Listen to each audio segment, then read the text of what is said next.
Batting last for our conference today is Erica Jones. Erica is going to speak on the ecology of justice, transforming the victim-perpetrator paradigm.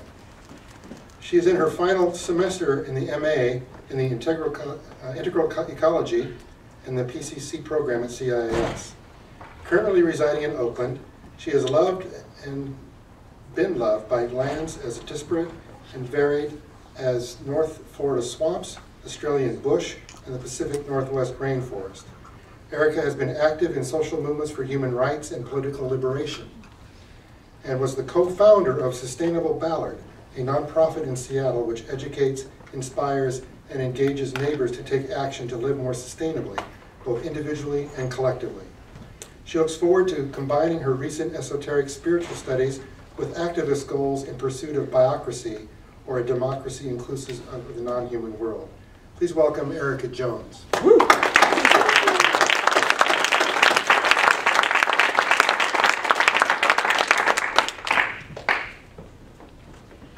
Thank you, Rand. Hello, everyone. So, the ecology of justice, transforming the victim-perpetrator paradigm. We find ourselves in a universe which expresses itself in differentiated consciousness, bringing with it the divide we locate between self and other. And yet, differentiation is simultaneously a division and a connection. The cosmos is profoundly and fundamentally relational, and I find the beauty of justice described in the symmetry of reciprocity. Its loops and curves seeking to connect all beings and strike a dynamic balance. Dynamic because balance does not reflect a static state. And so it is with reciprocity, the practice of exchanging things with others for mutual benefit. Reciprocity is a process that requires our care, our attention, our presence, and tending. That we are all different from each other is a given. Where or how we intersect is quite another matter. Could our notions of and practice of justice reflect whether we perceive our differences as alienation or as an opportunity for communion? The unified field is broken. Can we see only its dividing aspect and not its relational aspect? What is our imagination of relationship itself? Philosopher Cornel West offers us the perspective that justice is what love looks like in public. Justice is what love looks like in public, and does not justice live at the heart of a society, the great integrator able to hold the multiplicity within the unity, at that precious intersection where our diverse experiences meet? How can we practice a justice which is restorative of our relationships, which honors both diversity and unity? In answer to this question, I've made a study of restorative justice models, environmental ethics, and a healing modality called family or systemic constellations. Therefore, my stance is informed by a systemic view of the human being and close attention to the relational aspects of our existence. Restorative justice can be defined as a process whereby all the parties with a stake in a particular offense come together to resolve collectively how to deal with the aftermath of the offense and its implications for the future.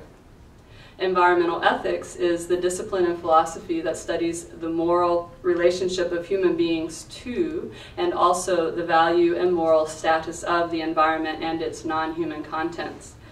And I believe that the modality of systemic constellations has the potential of uniting these two, restorative justice and environmental ethics, because it reveals the hidden architecture of relationships and provides a means of communication through relational fields.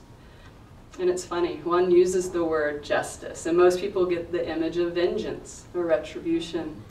Vengeance and scapegoating are not on my agenda. I believe that justice fundamentally requires connection. So with this in mind, how can we practice a justice which is restorative of our relationships?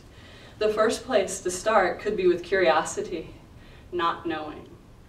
The wisdom of not knowing frees us from limiting prejudices, from casting the world in simple roles of good and bad, that blessed, accursed binary that has carried the human species this far in our evolution. What is your capacity for holding paradox?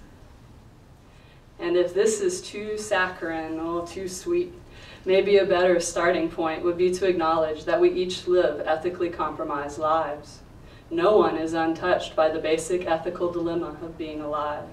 For one, I don't think it's possible to be alive on this planet and not somehow harm a living being in some way or other. But more to the point, when I use the cosmos as my reference rather than my specific human culture, I realize that I enter this world without a precise roadmap. There's no neat little if-then statement list that can guide my actions so that I remain good in relation to all others. Owing the omnicentric nature of reality, the infinite web of connections which interweave all life, there are no precisely correct ethical arguments, only better ones. I'm afraid that both as individuals and as collectives we're called to develop ourselves, to grow our understanding of what it means to be human. Not only does the individual face this challenge of the descent, of facing one's own personal shadow in order to see the other more clearly and thus develop better ethical relationships, but all collectives at some point are faced with this process. And life is in process. Coming to consciousness, it's happening all the time. So we must challenge old moral codes as they no longer obtain to current situations, to new understandings. And the capacity for empathy, the moral imagination is alive in all of us, somewhere. On a planetary scale, we in industrialized societies exist within a particularly compromised ethical situation. From the perspective of environmental ethics, one prejudice which operates across our modern human institutions, a structural prejudice, if you will, is speciesism. Speciesism is the widely held belief that the human species is inherently superior to other species and so has rights or privileges that are denied to others. In my view, this must be overcome if we are to survive as a species. All of these considerations, for me, ultimately point toward vulnerability. What if we treated our boundaries as things to be nourished and protected rather than hoarded and defended? Boundaries form relationships, and I can imagine treating them not with fear and revulsion, but rather as the doorway to all which is, a doorway to unity through diversity, a doorway to moral regeneration. When I think again of how we might practice a justice which is restorative of our relationships, a justice which deepens our connections rather than deepening the dividing lines between victims and perpetrators, the imaginal wisdom of the human heart begins to rise in me. The heart seems to me quite a bit more than just some kind of mechanical pump, as it's too often imagined, or as a source of weakness, irrationality, or compromised judgment. The heart is the center of our feelings, our emotional life. And I also envision it in a more esoteric light. The heart is the seat of the imagination and a gateway to the soul. And the soul, as James Hillman has said, is what turns the mere events of life into experiences. This is no small role that the heart plays in our perception and cognition, and the heart has been too long neglected and misunderstood, misused even, by the mainstream of the culture in which I find myself. And given the amount of strife on the planet today, perhaps that's no coincidence, for an important part of the capacity to develop an ethical orientation resides within the heart. Plumbing the depths of the imagination requires us to listen deeply, because its territory is not a literal one. It doesn't live in the daylit world of the ego, which has all its fixed meanings set up in a nice little framework. Ego is quite confident of who is good, who's bad. I like that, I'm going to go for that, and oof, I'll stay away. And of course that's functional to something. Certainly the ego has its role. However, it strikes me that life is not on a linear path. It is, as we are, filled with ambiguities, contradictions, and ambivalences in our relationships to others, And within this messiness, which is often regarded as undesirable or something to be escaped, is incredible generative capacity. But to see it, to interact with that enormous generative capacity, takes imagination. To take the step outside of literalism and into the paradoxical is an invitation to enter into a more playful or flexible relationship with the cosmos and with oneself. Authentic engagement with the imagination brings us into contact with the autopoetic properties of nature and psyche, its mode of creativity.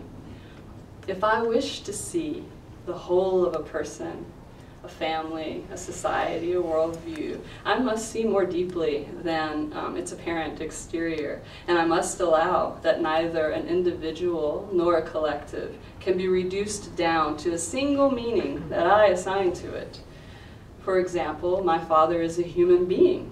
He's way more than just my father, as if he were my pet possession, or as if I were his pet possession. For these assignments of meaning go both ways. Our relationships serve to define us as much as the other. It seems we are already connected, like it or not. Now, perhaps the pliancy of the heart is what can make room for multiple outcomes, for the unexpected positive consequence of what seemed like a bad turn, the wisdom of not knowing, of being in uncertainties and doubts, as John Keats has said, of remaining curious and open to life, as opposed to, say, being locked in a trauma response, repeating the same horrors over and over again in our lives, just finding new people to slot into preordained roles. The division between us also connects us. But what will fill the divide? Fear, paranoia, suspicion, the rehearsal of well-worn roles of victim, persecutor, and rescuer? Or is there the opportunity there for all involved to promote moral regeneration? I propose that a critical component for the existence of justice is shared common ground. Now, this in theory is held by the context of our society, at least as far as the human world goes, for there is the specter of speciesism. Our social institutions supposedly hold this hallowed ground safely in secular hands. But a little investigation will reveal to any open-minded inquirer that social institutions are systematically less safe for and less just towards some than others. And I'm speaking of all the various institutionalized and structural prejudices, all the isms, which cut in so many directions because our human identities just aren't reducible to one facet. But cut, these isms do. And some people have violence forced on them because of the color of their skin. And I'm thinking of Trayvon Martin when I say this, while others, for the same reason, have a choice to avoid violence. Some unjustly live life permanently under suspicion of the law, while those whose concentration of power threatens the very vitality of this planet occupy the highest offices of authority in the land. And that's the truth. Corruption runs deep.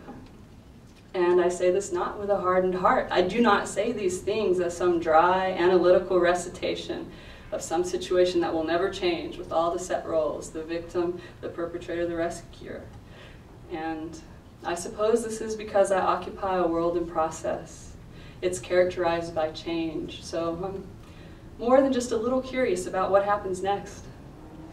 But the critical question, who has the power? How can deep, lasting social transformation toward justice, that is, right relationship, happen? And I've been working with philosopher Rollo May's concept of power as the ability to cause or prevent change. That's it. The ability to cause or prevent change. May is an existentialist, and accordingly, that's not been satisfactory for me. So I've been sitting with it for a couple of years, and I now amend May's definition and propose that power is the ability to cause or prevent change which arises out of the fact of communion. And I'm referring to communion as a specific term, which Brian Swim and Thomas Berry describe in The Universe Story and elsewhere as one of three central ordering tendencies of the universe, cosmogenetic principles, which stand in contrast to entropy. Communion here means interrelatedness, mutuality, kinship, complementarity. And it defines and shapes the universe. Nothing is itself except in relation to everything else. This definition of power is important, this distinction around communion, because it doesn't say that power inheres within objects. It locates power in the relationship between entities. So it's not a matter of wresting power away from someone else in order to be powerful, to have power. It's more a matter of how one relates to the other. This definition of power, the ability to cause or prevent change which arises from the fact of communion, draws in the other two central ordering principles of the universe as identified by Swim and Berry, and those are differentiation, that is, diversity, complexity, variation, and disparity, and autopoiesis, subjectivity, sentience, self-manifestation, identity. And it's a rather different view of reality from the mainstream, and I'm sorry, I don't have time to get more into this aspect here, but my notion of power is important because I do not place my faith in existing cultural forms and modes to accomplish an evolutionary task. I feel that the transition out of a victim-perpetrator paradigm of relationships with alienated parties warring over power, and usually under the banner of justice, will not be facilitated by continuing to operate within that mode. A new and irrelevant cosmology is needed to co-create a new reality with the living earth. But so many are so invested in our existing cultural forms and institutions, and think that's all that's there, that's all that's available. So thinking that our only options are the adversarial legal system, which largely exists to buttress the authority and the power of the state, not build healthy relationships between community members, or thinking that conducting warfare or violent campaigns of insurgency it's the only way to cause change or to prevent change. So I agree with Thomas Berry on the following, quote, "We must go far beyond any transformation of contemporary culture. We must go back to the genetic imperative from which human cultures emerge originally and from which they can never be separated without losing their integrity and their survival capacity. None of our existing cultures can deal with this situation out of its own resources. We must invent or reinvent a sustainable human culture by a descent into our pre-rational, our instinctive resources. Our cultural resources have lost their integrity. They cannot be trusted. What is needed is not transcendence, but inscendence. Not the brain, but the gene." And so, I would like to propose the development of a relatively new cultural form which has been slowly taking shape in sites of conflict across the globe over the last few decades. And basically what's emerging for me is a synthesis of the principles of restorative justice with the modality of systemic constellations, which is set within the understandings of environmental ethics. It's still theoretical, but it's an idea that's been thinking about itself for about 8 years. I just cannot imagine being able to transition to a new system of governance, a new and deeper iteration of democracy, with the existence of all the institutionalized prejudices, all the structural hindrances to good decision-making by the collective, all the paranoia, the violence between various components of the collective. This all stands in the way, to my mind, of ever really building something different, something which approaches the beauty of justice, reciprocity. I envision a highly localized process which might be similar to a Truth and Reconciliation Commission model of restorative justice, which South Africa made famous, but with an added layer of aiming for a deeper form of democracy which includes the non-human world as well. And I'll call it biocracy for now, but I don't really like that term. I haven't come up with a new one. I think that we're called upon to form a new model of governance, and that first, creating an appropriate container for the transmutation of all those, frankly, demonic energies could teach us so much about how to creatively respond to the evolutionary challenges facing human society today. I definitely don't have time to elaborate on why, since systemic constellations seems to provide an evolutionary edge to a truth and reconciliation process, but I can say that it has shown me that it is possible to directly access and interact with the fields of information that collectives generate and share, which includes all the ancestral wounds that we are carrying and mostly unconsciously reenacting.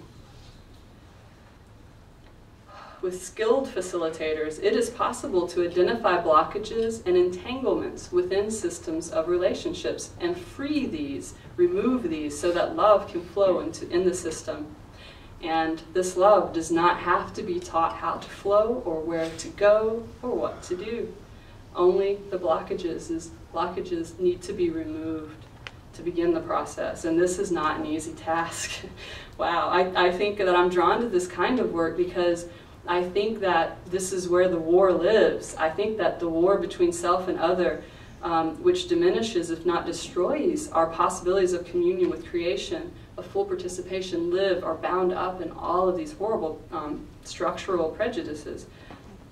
And I don't think we can simply work to heal wounds anymore. We have to grow through them and step into the present moment, accept the evolutionary challenge, and thereby learn how to access our collective wisdom for decision making. The species level wisdom that I know exists, I'm quite sure of it. What is needed is not the brain, but the gene. Going down into the depths, into the unknown, especially into the taboo, to break the rules of the victim-perpetrator paradigm of alienation. And of course, we have to address and include our social problems with the greater Earth community. The vulnerability of omnicentricity. Shall we treat our boundaries as something to be nourished and protected rather than hoarded and defended? For how else could we as humanity enter into life's panentheophonic rhapsody to know that unity is not antagonistic to diversity, that heterogeneity promises resiliency, if we but moved beyond the story of the estranged victim and perpetrator, finally beyond the confinement of an ego of a culture, untempered by the strangely impersonal personal love that binds you to me in that infinite embrace of gravity. Yeah. Woo!